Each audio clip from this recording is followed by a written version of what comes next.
Welcome into the Golf on CBS post-round show, and man, did we have a star on Saturday. Jacob Bridgeman at the par 5 11th with 7 wood in hand from 258. Nearly jars the thing. Tap-in eagles always welcome. Bridgeman was staring down 63 at the last, but missed a shorty for a Saturday 64 and a 6-shot lead heading to Sunday at the Genesis. Joe Musso always pleased to be alongside Shane Bacon, CBS Sports golf analyst. Shane, this was impressive stuff, and this is in no ways a hello world moment for Jacob Bridgeman, but the form he has carried really coming to a head here in LA. I mean, he's played so good this season, and really, I mean, this is kind of who he has been in his life as a golfer. I mean, so many times we kind of think these guys popped up as professional golfers, then they just found a way to play. I mean, Jacob Bridgeman is the player that was a 3-time state champion individually in South Carolina, goes to Clemson and ties the all-time wins record at Clemson. And you talk about a storied, program there at Clemson with so many great players. You know, he goes through PGA Tour U, finishes second in PGA Tour University, wins PGA Tour Canada as an amateur.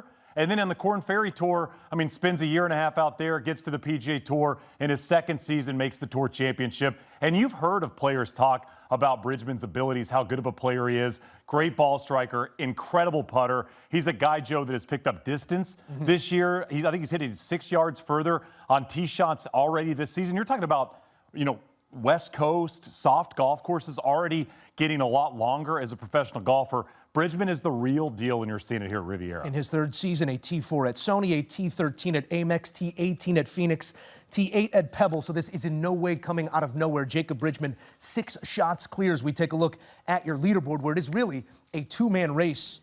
When you measure Jacob Bridgeman, not against Rory McIlroy, but the rest of this board, 7 clear of Aldrich Potgieter, who putter came to life here on Saturday. Aaron Rai, another 1 back, but it's Bridgeman, 6 clear of Rory McIlroy, who will be by his side in that final pairing on Sunday.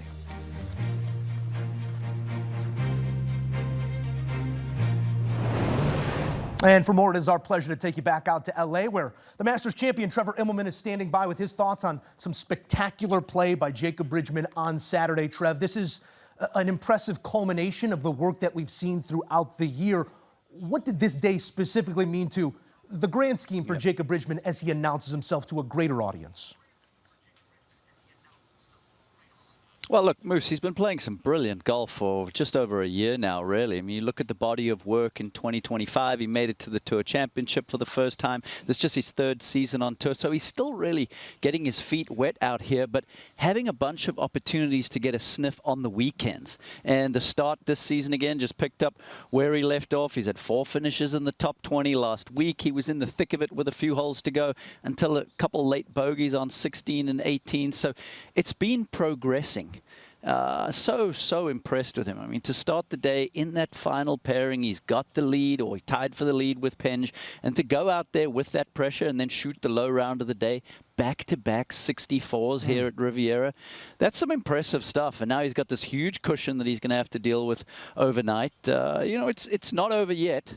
But, I hesitate to say he's got one hand on that trophy. Well, I want to pose to you the question you posed to Tiger throughout the midst of this broadcast, because the aggressiveness that he's played with has been impressive. To maintain that 6 shots up, standing next to the recent Grand Slam winner, that's another thing. What does the game plan look like on Sunday, and how does he remain aggressive with that lead? Well, you can't get too defensive. I mean, that's just never going to be a good recipe. So you've got to be aggressive, make committed swings to conservative spots. And so if it's a 50-50 hole location, or if you're not quite feeling comfortable, just throttle back or give yourself an extra 10 feet of margin and make sure you don't make silly mistakes. Is he going to go out there and hit some bad shots? Absolutely. Is he going to be nervous to start? Absolutely. But don't make unforced errors. Make McIlroy and Schauffele and Potgieter, all these guys, make them go out there and shoot something in the low 60s to try and chase him down. Just keep doing what you're doing. I mean, this guy's leading approach play. He's leading putting. It's been seriously impressive, Moose, to come to a golf course like this that he's never really played before. This is his first time playing this tournament, and shoot these kind of numbers. It's been so much fun for us to watch. Yeah, joy to watch here on Saturday at Riv, and what a place for potentially our first-time winner this season. It's a game of man versus golf course, but you get Rory McIlroy in your group, you feel that energy that's going to come with maybe this LA crowd rooting on their guy in Rory. We saw a special Sunday by McIlroy at Pebble. It will take something like that and more. But the fact that McIlroy's in that final pairing, how does that change the grand scheme of Sunday? Yeah, look, it does for sure. I mean, first things first, it's man versus brain, and that's exactly what Jacob is going to be dealing with. You know, all these emotions, having this huge lead, never won out here before, and so he's going to have to conquer his own demons, so to speak, to start. And then once he gets on that first tee, he's going to look over and, oh, by the way, there's a guy that's won the Grand Slam and 29 times on the PGA Tour. So there's going to be a lot of emotions to start.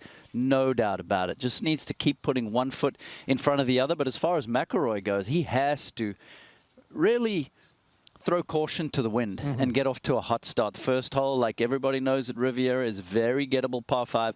McIlroy's got to start with an eagle, try and start with something extremely special to throw a little heat on this guy that's never won out here before. So it's going to be fun to see the back and forth and see how Jacob handles that. But if he finds a way to get across the finish line tomorrow, I mean, this kid is legit. He is a great player. He was a great college player at Clemson, 3-time All-American there, and he's just been progressing so nicely out on the PGA Tour that, you know, he's one of those guys that really could be around for a long time. Man versus brain, likely why I still have not sorted my game. The sharpest amongst us. Trevor Immelman, we thank you as always. Thanks, Moose. And you know we will see Trevor on Sunday when it's all said and done. Will it be Jacob Bridgeman, Rory McIlroy, or other final round action coming our way on CBS and streaming on Paramount+.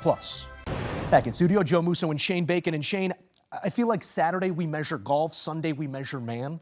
How prepared is Jacob Bridgeman for what lies in front of him now? I think he's prepared. I mean, he's a guy that's won a lot, and that's a measure to me of a professional golfer. Has you won at every level? We were talking earlier about how impressive of a player he is in terms of winning. Won in high school, won in college. He's won on the he's won on the PGA Tour Canada's, never won on the Corn Ferry Tour, but played exceptional golf in his full season out there. And you look at the way he's played this year. I mean, he's 18 of 19 rounds this year have been in the 60s. He's yet to shoot around over par, and we've talked about the consistency and what he's been able to do this season on the PGA Tour. He's a guy, Joe, that's getting more and more comfortable as a pro. Trevor Immelman talking about that. Takes a little bit of stepping before you can really run on the PGA Tour. We've seen guys burst on the scene and get this done before, but to win here for the first time, you talk about rare things to do as a pro golfer. This has been incredible considering the leaderboard chasing. We will wrap up the West Coast Swing on CBS, Sunday on CBS and streaming on Paramount+. And I only offer that, Shane, one, to plug the best coverage around that we know, but also to say there haven't been many Sundays where it's hook, line, and sinker, where it's been straightforward. Even the large leads have either dissipated or disappeared. Phoenix does come to mind. The fact that it's Rory McIlroy in that final pairing is very important. It feels like a man unencumbered in McIlroy. Are you seeing the same thing? A guy who's sort of leading with joy that we haven't seen in quite some time? Yeah, I mean, and it kind of goes back to last year. I mean, he talked a lot about trying to find that with his mental coach, trying to find that level of happiness as a golfer. I think it's so easy in this corporate world a lot of the times when your job is fun to lose the fun of it. I mean, you think about being a pro golfer and you've got to do outings and engagements and you got to do pro-ams, and all of a sudden being a golfer kind of takes a back seat, right? Rory last year found that joy. We saw it obviously early in his season in 2025. And then, of course, into what we saw at Augusta National and beyond. But, you know, for Rory McIlroy, the golfer this week, he's going to have to take advantage of the length. I mean, we just haven't seen him do it. Yeah. You look at the way he's played the first hole this week. No eagles there at 1. Important for him to do that. It's such an easy par 5. Honestly, it's a par 4 for these players. Makes a bogey at 10. Has yet to birdie the 10th with how soft the Riv is playing. That's a hole you're sitting there thinking, if you're Rory, I'm hitting 3-wood off the tee, maybe even a 5-wood or a 7-wood. And then, you know, really not taking advantage of the par 5s on the back. If you're Rory, you got to be thinking 1, 10, 11, 17 tomorrow. You got to be thinking 5 under on those holes and then see what else you could do with the putter. You got me thinking about a 3-shot swing at the first to really inject some I know life you're excited about into that final round. But McIlroy, he comes into this moment, and oddly enough, we know it's been well detailed.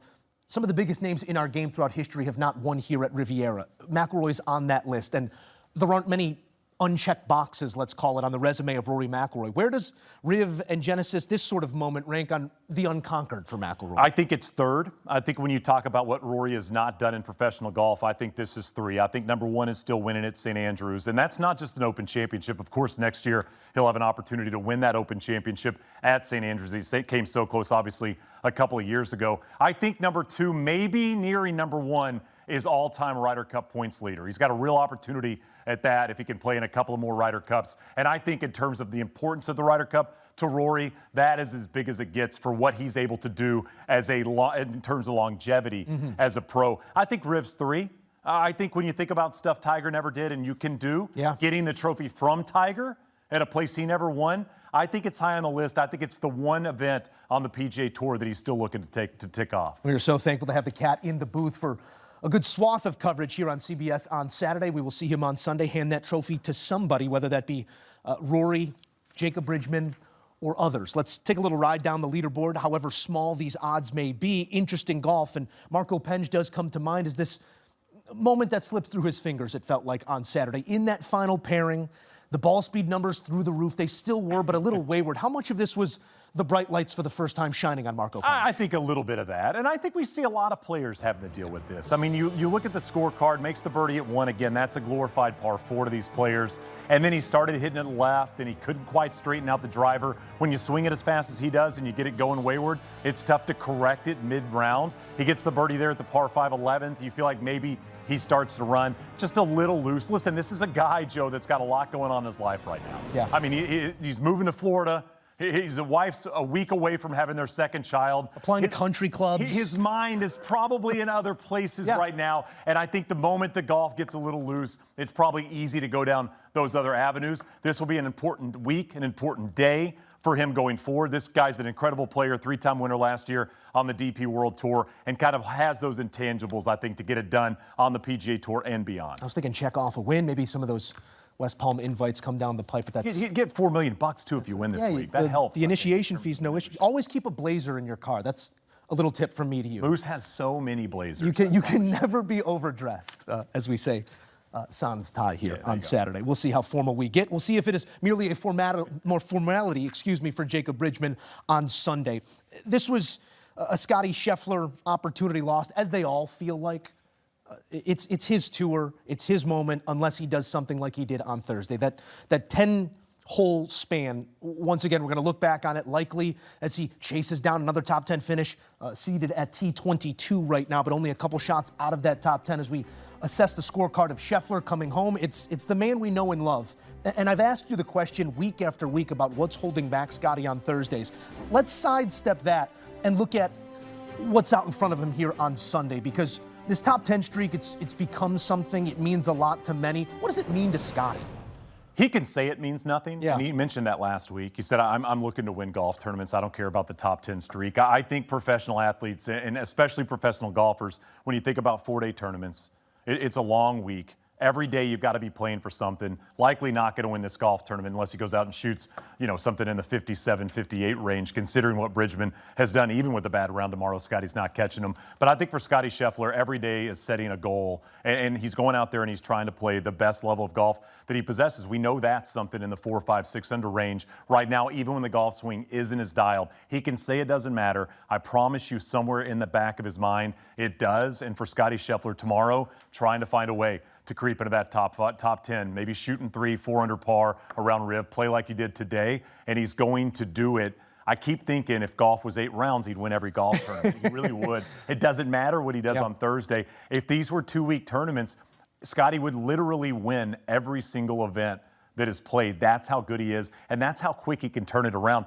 Tiger did this stuff. Tiger'd struggle in the opening rounds. He did it at Augusta National at times when he went on to win, but he found ways in the middle and the latter part of weeks to get himself back in contention and potentially win golf tournaments. That's something rare players do. Scottie definitely does. It feels like a week off might do the body well at this point of the season as well for Scottie as he ramps up for the Players' Championship and major championship been good golf. there. He's been good there, too. He has played some decent golf at those two places that are right out in front of us as well. Some big tournaments out in front of Scotty. Likely not his Sunday. We'll see if he can climb into that top 10 to push that streak even one tournament further. Anybody on this leaderboard right now that piques your interest? I know coming into the day, I was hoping for some Min Woo Lee. I was hoping for some Xander Schauffele, some Adam Scott. All three of those leave something to be desired today.